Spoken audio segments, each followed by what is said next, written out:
ये वीडियो छोटा-सा है लेकिन अपने अंदर बहुत कुछ समेटे हुए है।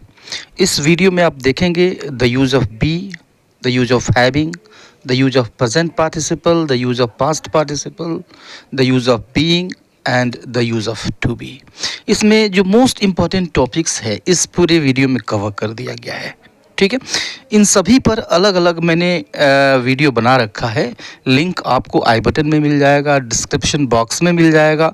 आप वहाँ से चाहें तो जाकर देख सकते हैं फुल वीडियो, सबका अपना अलग-अलग। सबसे पहले हम बी की बात करते हैं। ठीक है? बी कहाँ से आया है मैं कई बार बता चुका हूँ। बी यह बेस फॉर्म है, इसका present form is am are होता है, पास्ट फॉर्म इसका होता है वाज वर, और पास्ट पार्टिसिपल इसका बिन होता है, और बीइंग इसका प्रेजेंट पार्टिसिपल होता है। ठीक है? तो अब यहाँ पर हमने जो अर्थ लिया है बी का, वो लिया है चाहे या। बहुत सारे ऐसे सेंटेंस मिलते हैं जिनमें चाहे या यह आया हुआ होता है। ठीक है? तो अब इसके लिए हम बी को यूज़ कर सकते हैं। कैसे यूज़ करेंगे? सेंटेंसेस से देखेंगे। चाहे दिन हो या रात, मैं हमेशा तुम्हारे साथ हूँ। ठीक है? तो चाहे दिन हो या रात, अब इसको ट्रांसलेट करने के लिए या फिर बोलने के लिए हम बी को यूज़ करेंगे। ठीक है? तो ट्विस्ट यहीं पे है। चाहे दिन हो या रात, बी इट डे। तो बी इट डे का मतलब हुआ चाहे दिन हो या रात और नाइट। तो बी इट डे और नाइट, मैं हमेशा तुम्हारे साथ हूँ। I am always with you. तो बी इट डे और night, I am always with you. ठीक है? दूसरा सेंटेंस देखिए कि चाहे तुम हो या मैं, कानून सबके लिए बराबर है। तो सबसे पहले इस पार्ट को आप ट्रांसलेट करिए। चाहे तुम हो या मैं, तो बी इट यू और मी, कानून सबके लिए बराबर है। Law is equal for everyone.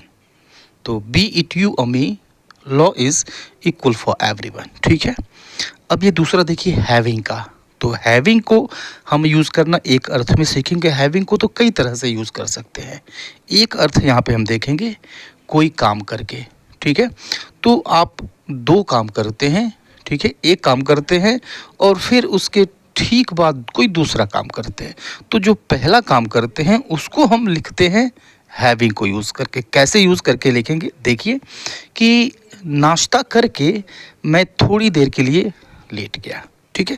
तो दो काम हुआ ना, लेटने का और नाश्ता करना, और ये दोनों काम एक ही व्यक्ति ने किया। तो जो काम पहले हुआ उसको हम यूज़ करके हैविंग को यूज़ करके लिखेंगे। कैसे? Having taken the breakfast. नाश्ता करके means having taken the breakfast, मैं थोड़ी देर के लिए लेट गया। I lay down for some time. Having taken the breakfast, I lay down for some time. ठीक है? नाश्ता करके मैं थोड़ी देर के लिए लेट गया। दूसरा सेंटेंस देखिए कि उससे मिलकर मैं वापस आ गया। राइट? तो अब यह जो मैं है इसने दो काम किया, यह उससे मिला और फिर वापस आया। दोनों एक दूसरे के बाद हुए। एक पहले हुआ और उसके ठीक बाद दूसरा हुआ। ठीक है? तो जो पहले हुआ, क्या पहले हुआ भाई? तो उससे मिलकर having met him, having met him, मैं वापस आ गया। I got back. Having met him, I got back. ठीक है? अब इन दोनों सेंटेंसेस के हैविंग के पहले आप आफ्टर भी लगा सकते हैं, no problem. After having taken the breakfast, I lay down for some time, और after having met him, I got back. इस तरह से भी लिख सकते हैं। ये नेक्स्ट देखते हैं प्रेजेंट पार्टिसिपल।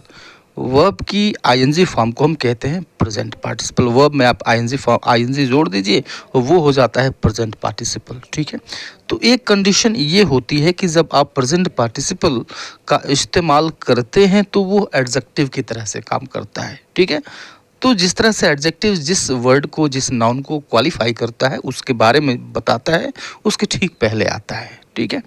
तो प्रेजेंट पार्टिसिपल के साथ भी ऐसा होता है, जिसके बारे में जिसकी विशेषता ये बताता है उसके ठीक पहले आ जाता है। जैसे देखिए कि क्या तुमने उड़ने वाली मछली के बारे में सुना है? ठीक है? तो क्या तुमने उड़ने वाली मछली के बारे में सुना है? सेंटेंस काफ़ी सिंपल सा है। राइट? और यहाँ पर आपने देखा कि मछली की कोई विशेषता बताई जा रही है। कैसी मछली भाई? तो उड़ने वाली। तो यह जो उड़ने वाली है इसको हम प्रेजेंट पार्टिसिपल से लिखेंगे। उड़ना मीन्स फ्लाई और उड़ने वाली फ्लाइंग। ठीक है। तो क्या तुमने उड़ने वाली मछली के बारे में सुना है? Have you heard about a flying fish? Have you heard about a flying fish? तो कैसी मछली भाई? तो फ्लाइंग फिश, उड़ने वाली मछली, राइट। एडजेक्टिव की तरह से काम कर रहा है। यह दूसरा सेंटेंस भी देखिए कि प्लेटिपस एक अंडा देने वाला स्तनधारी है। प्लेटिपस एक अंडा देने वाला स्तनधारी है। तो अब देखिए स्तनधारी है, कैसा स्तनधारी है भाई?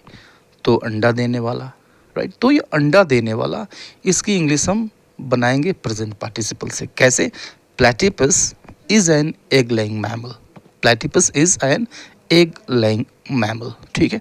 तो मैमल नाउन हो गया, और इस नाउन की विशेषता कौन बता रहा है? एग लेइंग, प्रेजेंट पार्टिसिपल है, ठीक है। पास्ट पार्टिसिपल को देखिए, तो जिस तरह से प्रेजेंट पार्टिसिपल को एडजेक्टिव तरह से इस्तेमाल किया गया, उसी तरह से पास्ट पार्टिसिपल को भी हम एडजेक्टिव की तरह से इस्तेमाल करते हैं, ठीक है। पास्ट पार्टिसिपल मीन्स वर्ब की थर्ड फॉर्म, राइट। से सेंटेंस देखिए और समझिए इसको कि उसने फटा हुआ नोट उठाया और जेब में रख लिया, ठीक है। यहाँ पे नोट के बारे में देखिए, नोट के बारे में क्या कहा गया कि नोट कैसा था भाई? तो फटा हुआ था, राइट।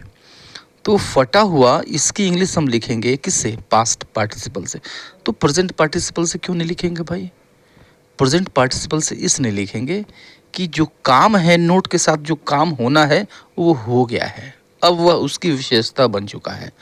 हो गया है मतलब फट गया है, फटना या फाड़ना, काम है, ये वर्क है, एक्शन है, राइट। और यह जो काम है इस नोट के साथ हो चुका है। अब इसकी इंग्लिश हम पास्ट पार्टिसिपल से बनाएंगे, ठीक है, प्रेजेंट पार्टिसिपल से नहीं बनाते हैं। तो उसने फटा हुआ नोट उठाया और जेब में रख लिया। ही पिक्ड अप, उसने उठाया, क्या उठाया भाई? तो फटा हुआ नोट, द टॉर्न नोट या फिर currency. He picked up the torn, tear tore torn, tear tore torn, okay. तो he picked up the torn note and, और अपनी जेब में रख लिया, and put it in the pocket, right. उसने फटा हुआ नोट उठाया और जेब में रख लिया। ही picked up the torn currency या फिर torn note and put it in the pocket. दूसरा सेंटेंस देखिए कि मुरझाए हुए फूल खुशबू नहीं देते, राइट। मुरझाए हुए फूल खुशबू नहीं देते, राइट। तो अब देखिए फूल, कैसे फूलों की बात की जा रही है भाई? तो मुरझाए हुए, मुरझाना एक वर्ब है और फूलों के साथ यह काम हो चुका है, ख़त्म हो चुका है। कैसा फूल? मुरझाया हुआ। तो आप देख रहे हैं कि एक वर्ब है जो एडजेक्टिव की तरह से काम कर रहा है। इसके लिए हम यूज़ करेंगे पास्ट पार्टिसिपल। तो मुरझाए हुए फूल, विदर्ड फ्लावर्स, ठीक है। फ्लावर्स, कैसे फ्लावर्स भाई? तो विदर्ड, विदर मीन्स होता है मुरझाना, withered past participle. Withered flowers don't smell, withered flowers don't smell, ठीक है, राइट। तो पास्ट पार्टिसिपल, अब देखिए बीइंग को हम यूज़ करते हैं, बीइंग को यूज़ करते हैं। एक अर्थ बीइंग देता है, बहुत सारे अर्थ देता है, उनमें से एक है होने के कारण, ठीक है। ये अर्थ देता है होने के कारण, राइट। तो कारण ये बताने लगता है, जैसे देखिए कि बैग भारी होने के कारण मैं उठा नहीं पाया, राइट। मैं उठा नहीं पाया, वजह क्या थी? भारी, बैग भारी होने के कारण। अब यहाँ पे जो होना है, इसके लिए बीइंग का अर्थ तो होना है, ठीक है, लेकिन यह अर्थ यहाँ पे देगा होने के कारण। अब इसको लिखेंगे कैसे? बैग भारी होने के कारण, the bag being heavy, the bag being heavy, मैं उसे उठा नहीं पाया, I couldn't lift it, the bag being heavy, I couldn't lift it, ठीक है। अब देखिए जो बीइंग है होने के कारण, अब इस बीइंग का जो सब्जेक्ट है वह बैग है, तो इसको हमने इसके पहले रख दिया, ठीक है। दूसरे सेंटेंस में जो वर्ब का सब्जेक्ट है उठाना, इसका सब्जेक्ट कोई और है जो कि मैं है, हमने इस पार्ट में जहाँ पर सब्जेक्ट यह होना चाहिए वहाँ पे हमने रख दिया। अब बीइंग का सब्जेक्ट और उठाना दोनों का सब्जेक्ट अलग अलग है, तो अब इनके रेस्पेक्टिव जगह पे यूज़ कर दिया गया है, ठीक है। कभी कभी क्या होता है, बीइंग का सब्जेक्ट और दूसरे पार्ट में जो वर्ब आता है उसका सब्जेक्ट, दोनों का सब्जेक्ट सेम होता है, ठीक है। तो उस कंडीशन में क्या होता है, इस सेंटेंस को देखिए कि अस्वस्थ होने के नाते मैं वहाँ नहीं गया, ठीक है, अस्वस्थ होने के नाते मैं वहाँ नहीं गया, राइट। तो अब देखिए कि बीइंग, यहाँ पे बीइंग को यूज़ करेंगे होने के कारण, अस्वस्थ होने के नाते या फिर होने के कारण बीइंग अनहेल्दी, बीइंग अनहेल्दी। तो अब इस बीइंग होने के कारण, यह होना जो वर्ब है, बीइंग वर्ब है, अस्वस्थ कौन है भाई? तो मैं हूँ, राइट। तो इसका सब्जेक्ट मैं है। अब इस पार्ट में आइए, इसमें देखिए वर्ब क्या है, नहीं गया, गया, जाना। अब इस जाना का सब्जेक्ट क्या है? तो कौन नहीं गया भाई? मैं नहीं गया, इसका सब्जेक्ट मैं है, दोनों का सब्जेक्ट मैं ही है। इस कंडीशन में जो दूसरे हिस्से में सेंटेंस आया हुआ है, उस हिस्से वाले के साथ हम सब्जेक्ट को रखते हैं। यहाँ पे बीइंग के पहले सब्जेक्ट को नहीं रखते हैं। तो बीइंग अनहेल्दी, अस्वस्थ होने के कारण मैं वहाँ नहीं गया, I didn't go there, right. तो आप समझ गए होंगे कि बीइंग सब्जेक्ट, बीइंग का सब्जेक्ट अगर खुद का सब्जेक्ट अलग है तो इसके ठीक पहले आ जाएगा, ठीक है। लेकिन अगर दोनों हिस्सों में आए हुए वर्ब, दोनों हिस्सों में आए हुए वर्ब का सब्जेक्ट एक है तो सिर्फ लास्ट पार्ट वाले हिस्से में सब्जेक्ट आएगा, ठीक है। और इसको देखिए to be, use to be. अब टू बी का अर्थ फिर से होना होता है, ठीक है, टू बी का अर्थ होना, बीइंग का भी अर्थ होना होता है, टू बी का भी अर्थ होना होता है, ठीक है। कई बार इनको हम एक दूसरे से रिप्लेस कर सकते हैं, बहुत बार ऐसा होता है, एक दूसरे से हम इसको रिप्लेस कर सकते हैं, एक्सचेंज कर सकते हैं, बिना अर्थ में परिवर्तन किए हुए, चेंज किए हुए। तो होना, अब देखिए इंसान होना बड़ी बात है, ठीक है, इंसान होना बड़ी बात है, ओके, या फिर इंसान बनना बड़ी बात है, राइट। तो इंसान होना बड़ी बात है या फिर इंसान बनना बड़ी बात है? तो बड़ी बात है, क्या बड़ी बात है भाई? तो इंसान बनना। अब बनना यहाँ पे या फिर होना, इसके लिए हम यूज़ करेंगे टू बी। तो to be a human being, a human being, human being means इंसान। To be a human being बड़ी बात है, is a big deal. To be a human being is a big deal, right. और ये दूसरा sentence देखिए कि खूबसूरत होना कोई उपलब्धि नहीं है, खूबसूरत होना कोई उपलब्धि नहीं है।